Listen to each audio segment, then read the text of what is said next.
Alloh ham xotinimizni urishga izn bergan, to'g'rimi domla? Shunaqa ekanmi? Ya'ni yeriga quloq solmasi yo'q. Jinoyatchi Jamil, sen ham xotiningni urasanmi? Xotinim gapimni ikki qilmaydi. Kaltakka loyiq ish qilmaydi. Ammo urishga loyiq bo'lganlarga Xudoyim ruxsat bergan. Qur'onda shunday yozilgan. Ha, shunday. Qur'onda yozilganini o'qidim.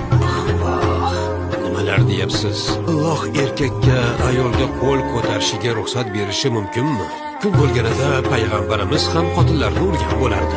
Menga aytinglarchi, Rasululloh necha marta ayollarni do'pposlagan?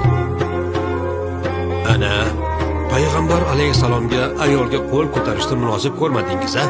Munosib ko'rilmaydi-da. Chunki Rasululloh hech qachon ayol kishiga qo'l ko'tarmaganidek, hatto baland ovozda ham gapirmagan. Payg'ambarimizga loyiq ko'rmaganimiz bu illatni Allohning amri deb hujjat qilishga qanday jur'at qildingiz?